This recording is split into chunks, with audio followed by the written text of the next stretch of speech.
Love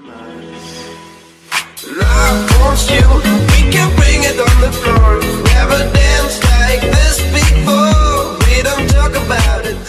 Hey guys, what's cracking? It is Kraken Nation, coach of the Boston Bisharps, and today we are back with our CSL Season 5 Semifinals Team Builder. Quick recap of how we are positioned so far. We have managed to beat Manaphy City FC, coached by Manaphy City Cam, last week in an absolutely lit up battle. It was a crazy freaking fight. Well played to him. The team that I brought was absolutely lit, and we are bringing a really great team, I think, this week as well, to take on the Saugatuck Sandslashes, coached by Classy Zorak. Some more information about that, actually. Classy Zorak, the Saugatuck Sandslashes, are the only team in CSL history since Season 1 to have an undefeated season, going a full 12 wins, 0 losses all season. One of those losses was a very, very close loss to me. There were potentially some hacks that influenced the course of the battle. Not going to get into that too much, but he has beat us at least once in the past.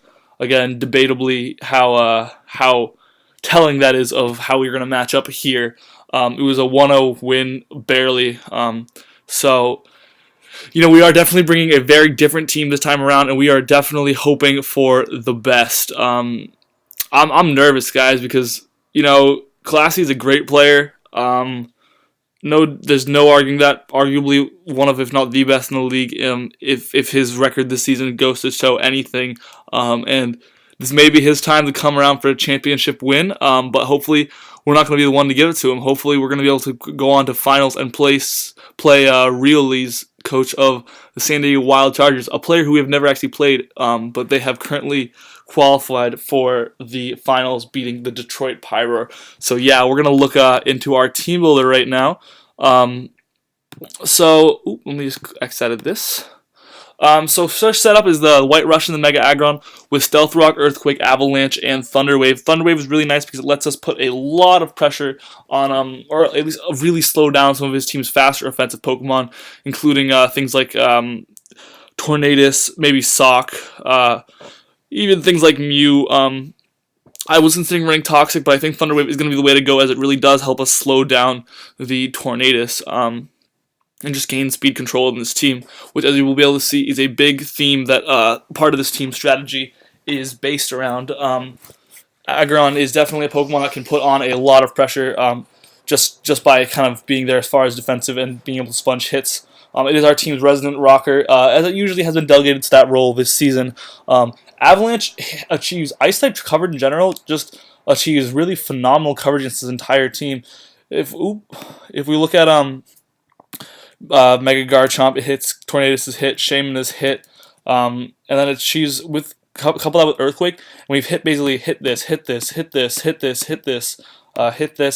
So that's 2 attacks that have basically helped us hit this entire team for neutral damage. Yeah, we hit this entire team for neutral damage, if not super, and most of it for super effective between those 2 coverage moves. So definitely that is a pretty effective combination. The specialty defensive EVs allow us to take Focus Blasts and Heat Waves from Tornadus pretty easily, as well as hits from things like Pyro if we wanted to Earthquake that. And specifically Magneton might be a mon that we want to take hits from. Even Scald from Tentacruel and Earth Powers from Shaman. Basically, there's a bunch of moves that Pokemon that can hit us on the special side. And the only Pokemon that can hit us on the physical side are things like Garchomp, I think, and Sock. And I wouldn't really probably be staying in with Sock or Garchomp anyways, as we did delegate the next Pokemon on our list to that role, and that is Cresselia. Rocky Helmet Cresselia with Psychic, Moonlight, Ice Beam, and Lunar Dance. Basically, this Cresselia is to come in, dish out some damage, switch back out.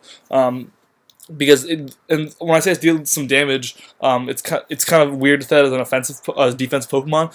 But what's really nice about Cresselia is it can sponge hits from Garchomp and the Sock all day.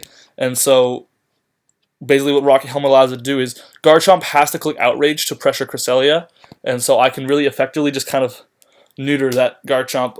Also, if it wants to click Outrage, Outrage is a 2-hit 3 KO, so I can definitely recover up. And Ice Beam does like 65-70% to Garchomp, as well as hitting things like Shame. Although it doesn't hit them super hard, I will say it does hit again. Ice type gets pretty nice coverage on the top Mons on this team. Then Ice and Psychic was going to be able to hit a pretty good amount of things. Doesn't hit near as much as Ground Ice did, but we are able to use that to hit Psychic. Helps us hit things like Tentacruel and Sock specifically. Yeah, that's basically it. Cresselia is just kind of our delegated switch into Garchomp, because Garchomp is a Pokemon that can put a lot of somehow defensive pressure on basically the offense that we're hoping to be able to run against this team, which is basically the rest of the team is the offense. So next up, we've got Victini. This is one of the first time I'm bringing, I think, Banded Victini, if not maybe the first. I'm not sure, but we are bringing the all-out Banded Victini with V-Crate, Bolt Strike, and U-Turn. What this Victini basically does is click powerful V-Creates. Garchomp actually is 2-hit KO'd after Rocks by V-Crate. That said, I am aware of the speed drop, and however, what that kind of pushes me towards is this fact that Garchomp is the only Pokemon on the team. Garchomp and Slowking, really, are the only 2 Pokemon on the team that he can hope to switch in. Arguably a physically defensive Tentacruel, but that's about it. I guess Regirock, never mind. If he brings Regirock, that's a different issue. But basically, Pokemon on this team cannot switch into Victini, let alone a banded V-Crate Victini repeatedly.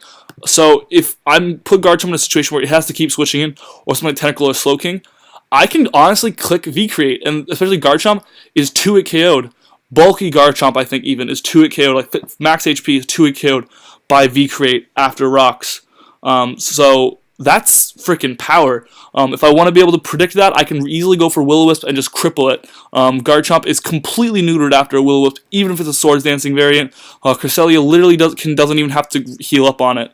Garchomp is completely useless, as well as also allows us to burn things like it allows us to burn Tornadus and Mew, both of which could potentially, both are different functionally, but burning Tornadus allows it to not only have to use Regenerated to heal up that damage and potentially forcing switches, gaining KOs with other Pokemon, but Tornadus also could be running a physical set, and then Mew is nice to be able to burn, because if we can burn it with Victini, that means that Mew Synchronized will not be burning us back.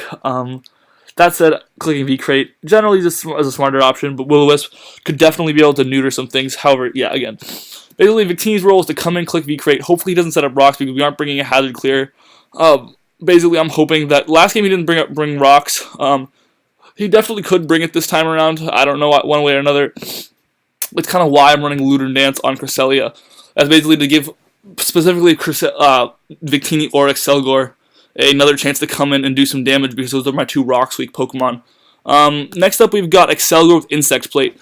Gotta give credits to Celery completely for this set, because Insect Plate and a modest Excelgor essentially is able to feign a Specs Timid. It accomplishes the same damage as Specs Timid. However, I don't need to run Specs Timid, because I can outspeed like everything on this team. I can outspeed Torn already, and with only 64 speed EVs. Wait, no, what the hell? There we go. That's what I need to be. That's what I wanted. And so those speed EVs basically allow me to just let's make sure none of the other ones are messed up. These speed EVs allow me to just completely body this team, honestly, because I can outspeed everything, and just Bug Buzz plus U-Turn hits a lot of this team really, honestly, pretty hard. I mean, the other thing being that with these covered moves, I can KO a lot of Pokemon that want to switch in afterwards. And what really is really nice about this set is that I can Bug Buzz, and again, getting credit where credit is due, props to Solray for the strategy. I can Bug Buzz and then U-Turn out, and then go into something that can take a hit. So if, let's say, something I can go into Sock comes out to take a hit, Bug Buzz or something, which is possible in Assault Vest Sock, or maybe a Tentacruel or something, I can just go out into my respective answer to that Pokemon and just really, punish it from there. Focus Blast achieves pretty good coverage, hitting a lot of things that Bug Buzz doesn't, such as Sock, Magneton, and Pyroar, as well as Regirock. And then finally, we have Hidden Power Electric, which is able to hit Tentacruel and Tornadus T. So, you know, I was trying to consider running like a Psychic type move also, but it doesn't get Extra Sensory or Psychic, which kind of sucks. Hidden Power Electric does hit those two. Something to hit Sock more reliably would be nice. Basically, I definitely need to be hitting Tornadus T and Tentacruel super effectively, so that's where that comes in. Ooh, geez, my eye hurts. Sorry, guys. So basically, that's what Tornadus is accomplishing. Excelgor is accomplishing, achieving a lot of offensive pressure, just being super fast, coming in, doing damage, getting out. We are running U-turn on both these Pokemon, so that for once gives me a really good chance to U-turn out and the likes. Next up, we've got Shiftry with Choice Scarf. This is a special Shiftry which allows it to take not fear burns from you or Slowking's Scald or Tentacruel or anything like that. What's really crucial there is that this allows me to have a switch into those burns, because otherwise Victini's, I mean, again, I say that this entire team doesn't fear burns except Aggron at this point, which is pretty nice to say, because there are a lot of potential burning Pokemon on this team. Heat Wave could burn me, Will-O-Wisp, Scald, you know, Fire Blast or something, I don't know. There's a lot of potential burns, which is something I noticed in a lot of practice battles. So this is another Pokemon that doesn't fear it. So what's really nice about the Scarf is it allows me to hit that speed tier and then put some offensive pressure on with the right coverage moves, hopefully. But really what this is going to come into is putting offensive pressure on where it's needed, but towards late game, setting up a Tailwind. And what this Tailwind helps me accomplish is, essentially, after a Tailwind, Victini has 2 free V-Creates. Because if Shiftry isn't clicking an attack move, it's going to die. It's like, if it's not killing what's in front of it, it's going to die, is a pretty good rule of thumb. So basically, Shiftry can set up a Tailwind, Victini can come in and click 2 free V-Creates that already outspeed this entire team. And I don't know if you realize now that I've said it, but again, V-Crate can just bop this team. If Regirock isn't there, and Regirock, honestly, not a huge problem with the rest of the team that I'm bringing, I definitely have answers to it. Like, this can hit it, this can easily take it on. Bolt Strike honestly probably still does like 30-40%. Focus Blast, Energy Ball. It's not like Regirock actually accomplishes a whole lot against my team. But Tailwind basically just gets Victini in and gives it 2 free V-Creates before it hits neutral speed, and then another V-Create to go below speed. So it's a really good way to clean up this team, because Banded Victini hitting V-Create with speed behind it like that kind of just like cleans Pokemon that are still healthy, which is crazy to say, but like, what I'm trying to say is, like, Sock could have 80-90% health and still get cleaned. And, like, Mew could have, like, 70, like, Spadef Mew, V-Crate from Band of Victini, this Band of Victini does, like, 90 to 110 or something to Spadef Mew. So we could clean a Mew at, like, 80-90%, which is crazy.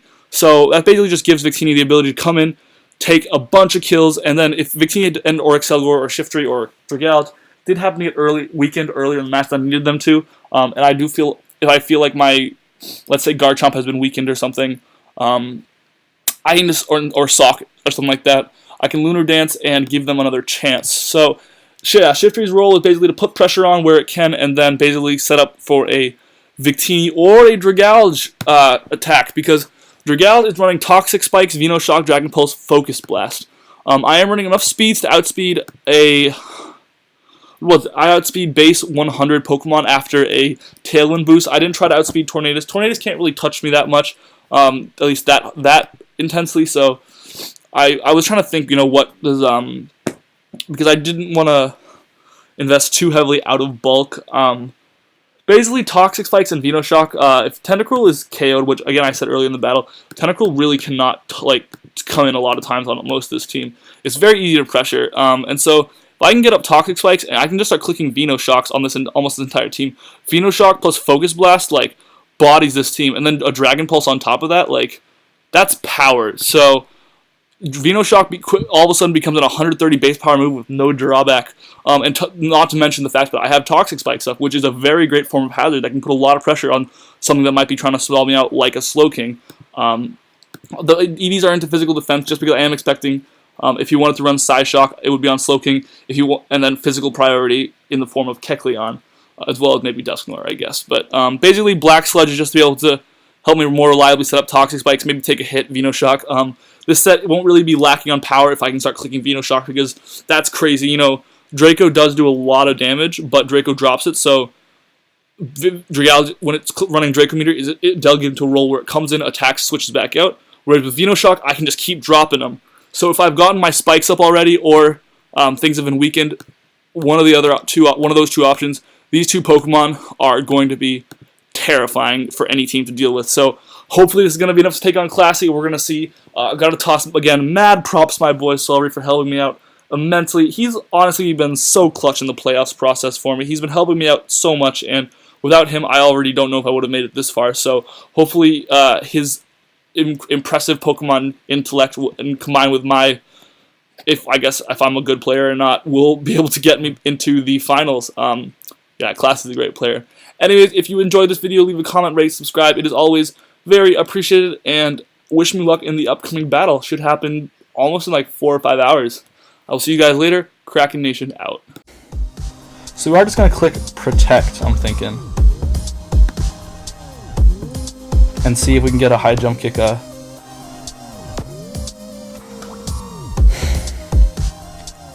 And we do